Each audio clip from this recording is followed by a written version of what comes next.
¿Cómo están? Qué gusto saludarlos a través de esta página Yoga en Síntesis Comunidad. Soy Mati Villalobos, acompañada del maestro Adrián Barceli. Estamos iniciando segunda temporada de Yoga en Podcast, lo cual me da mucha alegría que este 2026 ya estemos de nueva cuenta con ustedes. ¿Cómo están, Javier?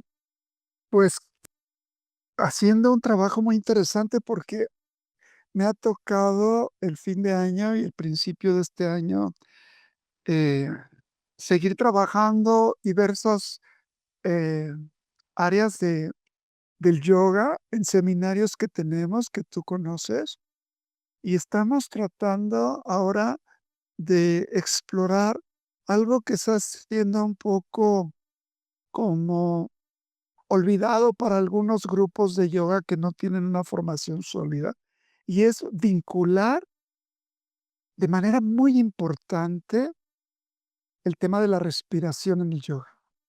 Fíjate que hemos llegado a afirmar, primero como una idea más bien didáctica, pero ahora con mucha claridad, que el yoga se compone de 2 columnas, las posturas del yoga y lo que se conoce como respiración.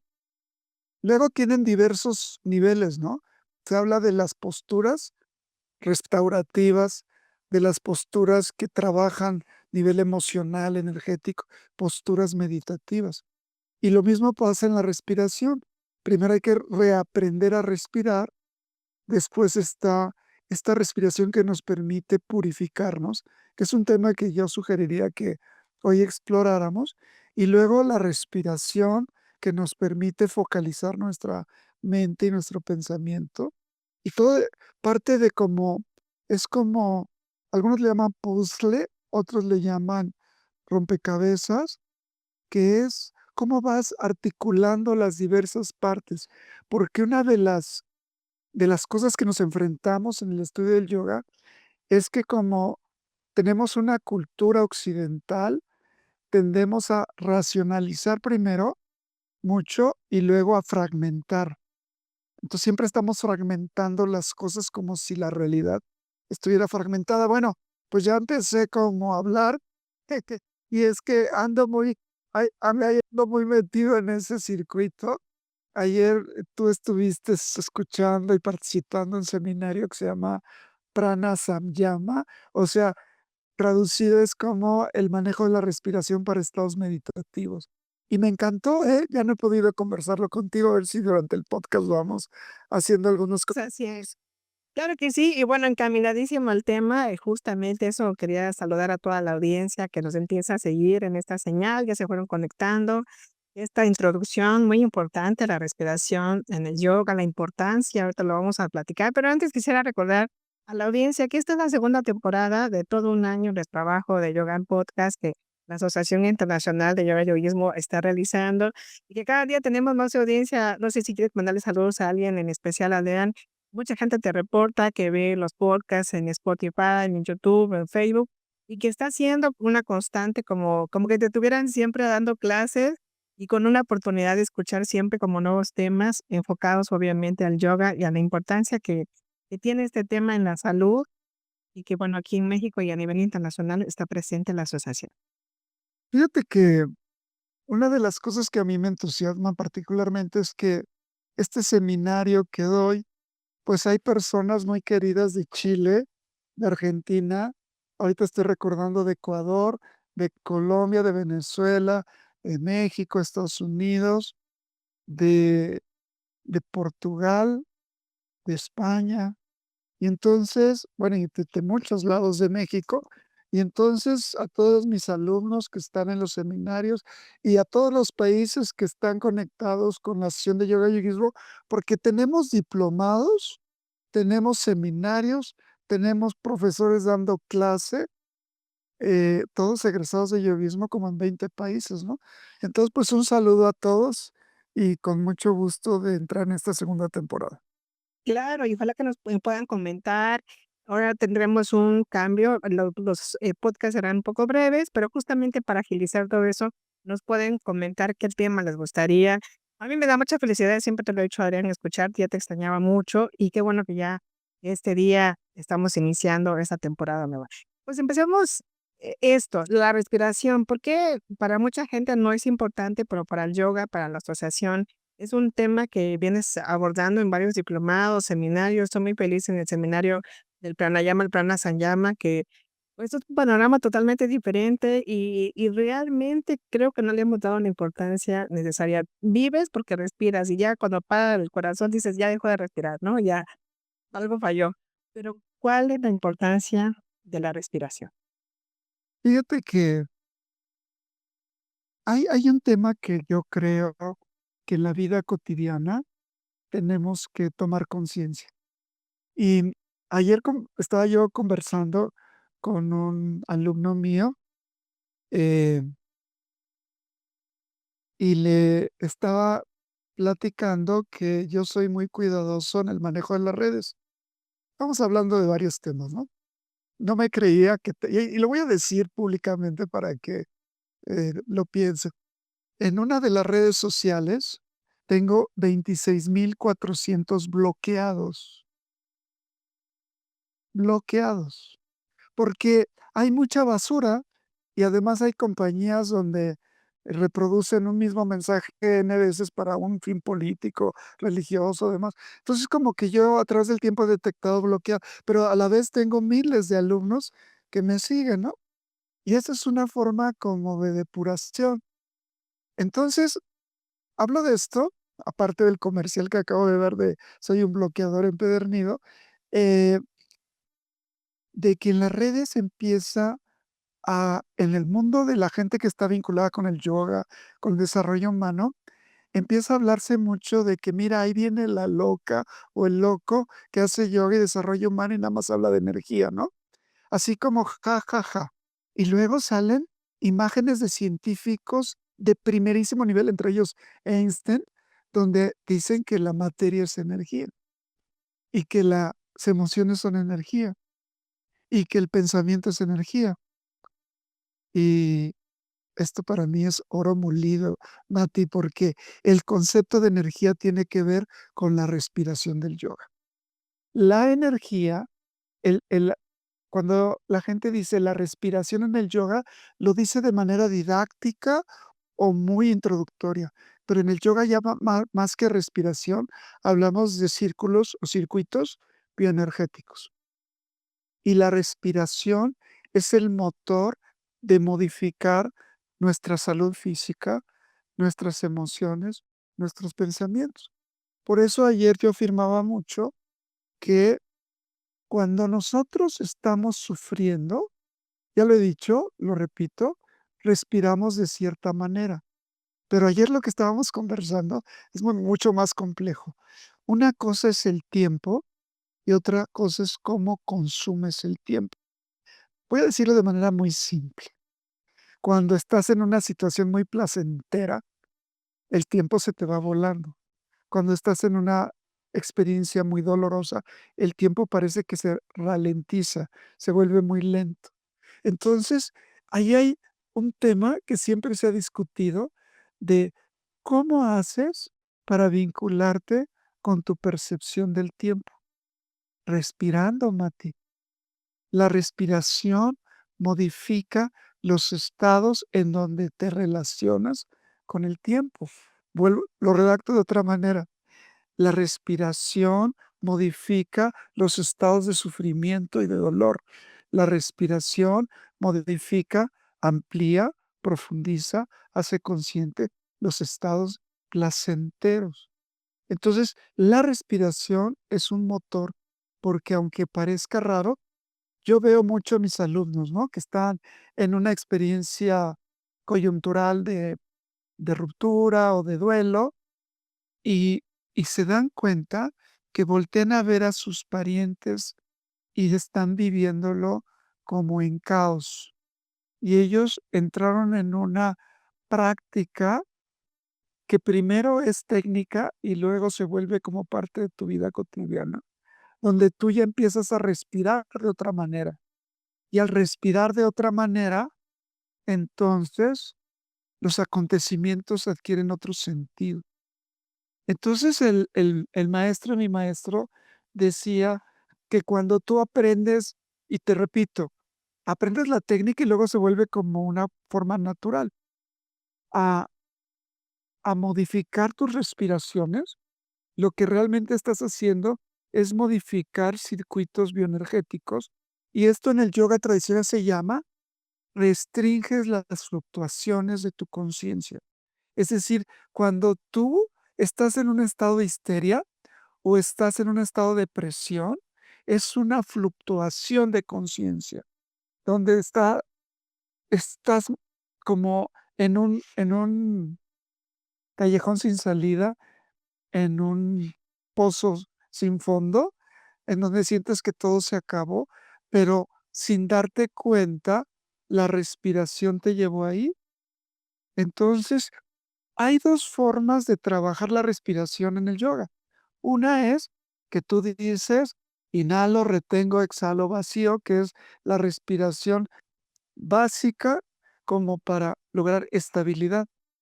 En vez de respirar de manera espontánea, empezar a respirar en 4 tiempos. No tienen que ser grandes, tiempos, ¿no? Pues, inhalar en 5 segundos, retener 5, exhalar 5, quedar sin aire 5. Bueno, para mí se me hace muy poquito, pero ya es una transformación brutal, porque en tu vida cotidiana respiras entre 13 y 17 veces, y haciendo esto que te acabo de decir, que a mí se me hace como de párvulos, ya hiciste 3 respiraciones por minuto, no 17. Y eso generó una transformación bioenergética. Todavía tendremos que estudiar mucho el concepto de la bioenergía, ¿no? Porque a veces se entiende la bioenergía desde la física clásica, la bioenergía desde la física cuántica, la bioenergía en el desarrollo humano, la bioenergía en el yoga, pero es básicamente cómo funciona lo central de tu vida. Y entonces, repito, para hacer una pausa y que puedas, este, eh, continuar el diálogo, la pausa genera una transformación brutal, y la pausa es el eje de tu respiración. Así, imagínate, voy a dar este ejemplo que ayer me gustó mucho, porque estoy recreando lo que ayer platicábamos, ¿no? Entras a un concierto de música clásica, de concierto europeo, ¿no? Repito, porque por formación tengo que decirlo. Hay música clásica europea, hay música clásica africana, hay música clásica japonesa. Bueno, aún música de concierto. Hay 64 instrumentos para que toque una orquesta sinfónica, ¿no? Y ahí estás embelesado de acuerdo a tu sensibilidad, a tu educación, con la música que estás escuchando, o se te vuelve un infierno. De repente dices: "Sáquenme de aquí, que yo no", no voy a decir ningún autor, pero no salgo de la música popular, ¿no? O de la música de barrio. Y entonces te metes a otra estructura. ¿Y qué es lo que te genera esa conmoción?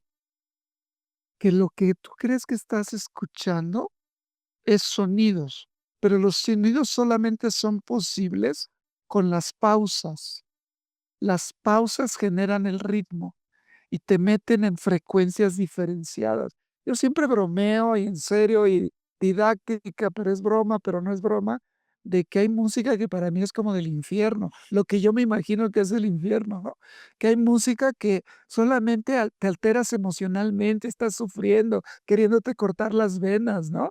Y hay música que te concentra. Yo uso mucho sonidos o música que me permite concentrarme cuando estoy leyendo o cuando estoy escribiendo.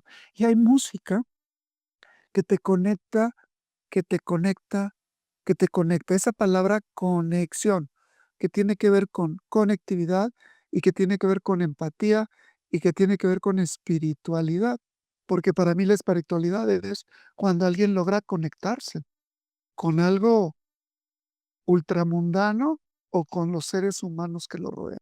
Entonces de eso hablamos, ¿no? Fíjate qué interesante el tema. Bueno, a mí me parece muy interesante. Yo creo que a ti y a quienes ahorita nos están siguiendo, viendo por la página, si no se habían dado cuenta de que la respiración es sumamente importante y hacer la pausa. Justo ayer que coincidimos en el tema, Adrián, que yo te escuchaba en el diplomado y decía, es que ese tema lo tiene que saber todo el mundo, por eso quisiera que se tocara en el podcast, porque, sabes, es tan importante las pausas que a veces si no las hacemos como que no hay una continuidad o que no hay un más allá. Vives como automático, automático y mañana que pase, mañana que pase. Cuando vas una primera vez a una clase de yoga de la Asociación Internacional de Yoga y Yoguismo, no me refiero a otras clases, los egresados de esta asociación siempre te van a hacer mucho énfasis en la respiración. Cuando llega la primera vez alguien como alumno te dice: "¿Pero cómo? Inhalo y subo mi pierna y bajo mi pierna y ¿cómo? No puedo". O sea, la gente no está acostumbrada primero a ser consciente de que hay que respirar, inhalar y exhalar y estar muy consciente también en el movimiento de tu cuerpo. Cuando haces esto, es como la música que acabas de decir, así se me imagina, como el concierto musical de tu cuerpo, ¿no? En la inhalación, exhalación, la pausa, el movimiento corporal que se conecta. Yo quisiera preguntarte algo, Adrián. Este tema, que es muy amplio, que lo vamos a abordar en 2 podcasts, también está conectado con las emociones. Bien decías, no es lo mismo estar en un concierto, algo que te gusta, algo que lo sufres, no es lo mismo tener una emoción de tristeza a una emoción de felicidad. ¿Cómo respiras? Cuando ya te das cuenta que te diste cuenta, guau, ya estás aquí y ahora, como es el yoga, ¿no? Fíjate que las emociones tienen 2 caras, ¿no?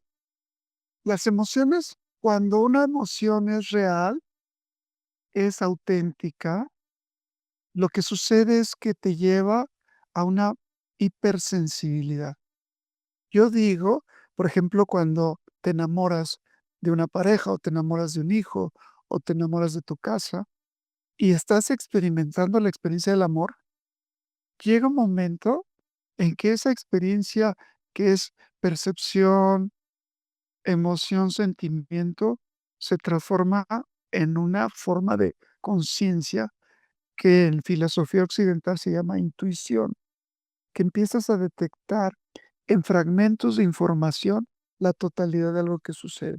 Bueno, entonces sucede que el yoga es una ciencia, un conocimiento que de repente se vuelve muy específico. Y lo que sucede es con tus emociones es que a veces tienes emociones correctas. Tu cuerpo, por con lo que comes, por el ejercicio que haces, percibe la fuente y el origen de una emoción.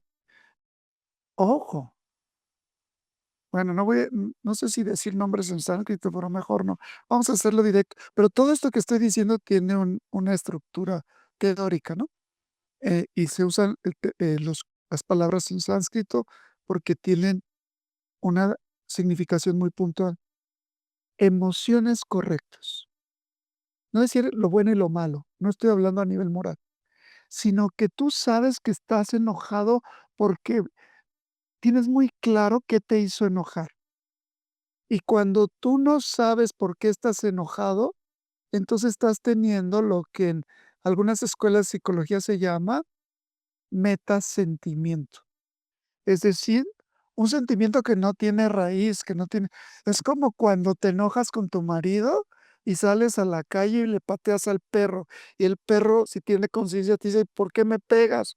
"Pues porque estoy enojada con mi marido".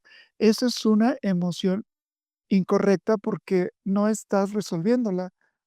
El marido te hizo enojar y fuiste a patear al perro. O, este, alguien te hace enojar en tu trabajo y llegas a desquitarte con tus hijos. Hay una alienación, porque no hay un entrenamiento, las emociones. Y tú me podrás decir: "¿Y cómo hago para tener emociones correctas?". Respirando, Matilde, respirando. Estoy jugando, parafraseando una frase muy mexicana, bueno. Pero luego hay emociones incorrectas, ¿no? Entonces, primero, entreno mi cuerpo físico, entreno mis 5 sentidos, y cuando entreno mi vista, empiezo a afinar mi vista, y la vista se vuelve vista e hipervista, es decir, una profunda focalización. Escucha e hiperescucha, olfato y olfato, y así. Bueno, ¿cuál es las emociones incorrectas? Cuando haces inferencias erróneas o comprendes de manera falsa el motivo que te está generando una emoción. Entonces tienes una emoción incorrecta. Es decir, tú no te permites conectar la fuente de tu enojo. te lo voy a decir como, no como yogi, sino como psicoterapeuta, que también tengo ese rol. Llega gente, o llegaba gente cuando yo daba terapia, muy enojada. Es que mi marido, es que mi hijo, es que el coche, distribuyendo su enojo en objetos y personas al por mayor, ¿no? Íbamos analizando una por ano y la íbamos desechando porque eran irreales, hasta que estabas dándose cuenta que está enojada con la mamá que acaba de morir. Pero por toda la estructura moral, no te permite tomar conciencia de que estás enojada con la mamá que acaba de morir y que tienes ganas de gritarle groserías, porque te dejó mal, porque distribuyó mal la herencia, por lo que quieras, o por lo que algo que te hizo y que te dolió. Entonces, eso es otro nivel de emociones incorrectas, porque no podemos ubicar cuál es la fuente de mi enojo. O como estás deprimida y te pregunta alguien: "Oye, Mati, ¿por qué estás deprimida?". "Ay, es que leí que un perro lo atropellaron en el siglo XVIII". Eso Órale. es una falsedad, es una inferencia errónea, comprensión falsa, que está ocultando el verdadero motivo de tu tristeza y tu enojo. Y entonces sucede que la respiración en el yoga te permite focalizar la fuente de tus emociones. Y esto es un cambio trascendental. Fíjate que parte mucho de la pausa. Antes de que yo reflexionara en estos temas, yo le decía a mis pacientes como psicoterapeuta: trata de observar el momento, el instante donde empezó tu emoción, sea placentera o dolorosa. Vive el momento de la pausa. Y entonces modificaba su comportamiento, Mati, porque se daba cuenta que el cuerpo te señalaba el momento en que te adherías a un enojo que luego se iba a volver violento porque no tiene fundamento. Es simplemente un torbellino porque estás enojado con tu mamá que se murió, pero tú no lo aceptas o lo niegas, y entonces empiezas a generar un torbellino.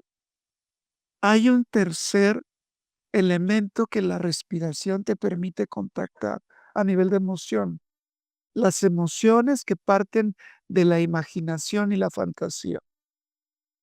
Cuando empiezas a soñar despierta, cuando tienes angustia. La palabra angustia es como la emoción clásica de una emoción que parte de fantasía o de la imaginación, porque la fantasía no existe, Mati. La emoción es una fantasía imaginaria de un futuro desastroso. Tienes miedo del futuro y te creas la fantasía de la angustia. Y empiezas a construir formas verbales, visuales, y al final te crees el cuento. De repente, yo he bromeado mucho con este ejemplo, seguro tú me lo has escuchado. Estás furiosa con tu exmarido con el que te acabas de divorciar. Se casaron, se juraron un amor eterno y a los 2 meses lo descubriste en una infidelidad. A ver, vamos por partes. ¿Dónde surgió tu enojo?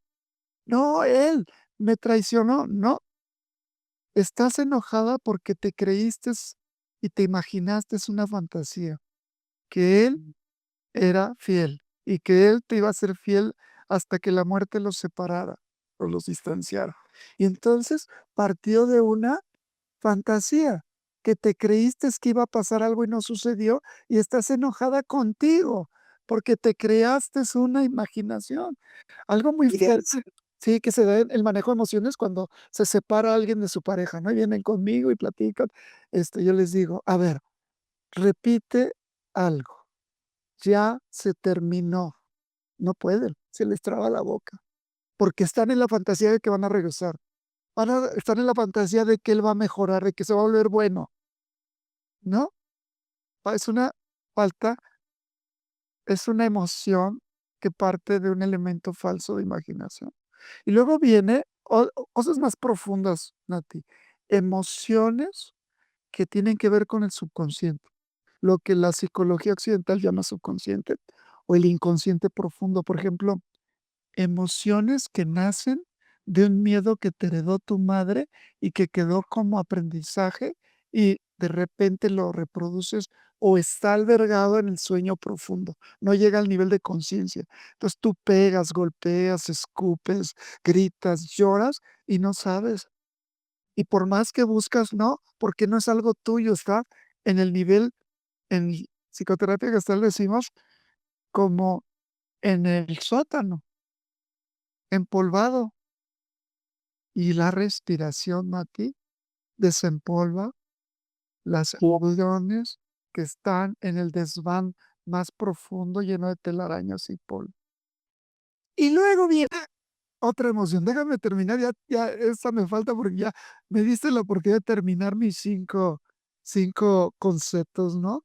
De No se podía a ti continuarás porque ya casi vamos a cerrar. muy bien, la memoria. La memoria es una distorsión del tiempo. La memoria no es real. Lo que tú te acuerdas ya fue modificado por tu ego. Lo que tú te acuerdas fue modificado para adaptar tu dolor y tu placer, pero lo único real, y eso requiere un gran entrenamiento de percepción, es el presente. El pasado es una distorsión y es una elaboración intelectual, y muchas emociones están basadas en fantasías y elaboraciones intelectuales que les llamas memoria. Con eso me quedo. Son los 5 tipos principales de las fluctuaciones de la mente que impiden, la experiencia profunda de sí mismo y que se manifiestan en las emociones. La respiración es el antídoto. Aprendan a respirar. Para eso la asociación tiene seminarios de 3 niveles: respiración vital, pranayama o respiración de purificación y respiración para una mente lúcida. Adrián, Lo porque la verdad entendí. voy a, revisar otra vez el podcast después que termine, porque esto que acabas de mencionar se me hace muy importante, pero también sé que hay tecnologías, hay técnicas, cómo purificar en la respiración a través de las prácticas que ya nos mencionarás en el siguiente programa, que quisiera invitar a la audiencia que si quedaron picados con este tema, vamos a seguir abordando dentro de 15 días este tema con otros, seguramente detallitos ahí. Escríbanos, por favor, si tienen ahí algún detalle que compartir, qué les pareció el tema, se esperaban que hablar de la respiración que estaba conectada con las emociones, cómo está el cuerpo, conforme a este tema, con la respiración, estos desbloqueos. Hay mucho que hablar, Adrián, o sea, la Asociación Internacional. Además, Nada quisiera más les voy a decir una frase para que cuando les digan: "¿Por qué escuchas esos podcasts? ¿Por qué practicas yoga?", te le quedas viendo a los ojos y le dice: "Yoga Nirodha Shitavriti". ¿Qué quiere decir eso? Frena todo lo que no eres y que te imaginas, y vas a ser feliz. Haz yoga, yoga es salud. pues hagamos yoga y grábense bien esa frase. Por ahí la vamos a compartir porque Yoga Nirodha Shitavriti. nos lo mostraste en sánscrito. Bueno, nos vamos a despedir en este podcast. Quisiera que compartan con la gente que conocen a través de las plataformas de Spotify, de YouTube, Facebook, Instagram, por supuesto, porque estos podcasts van a continuar aquí en esta emisión cada 15 días y pues ojalá que tengamos más oportunidades de conocer a todos los profesores. Hay científicos, doctores, gente muy preparada que también hace yoga, que practica yoga, que en conjunto hacen los diplomados aquí en la Asociación Internacional. Gracias, Adrián. Nos escuchamos en la siguiente oportunidad y Muchas gracias, Mati, nos vemos pronto. Corran la voz.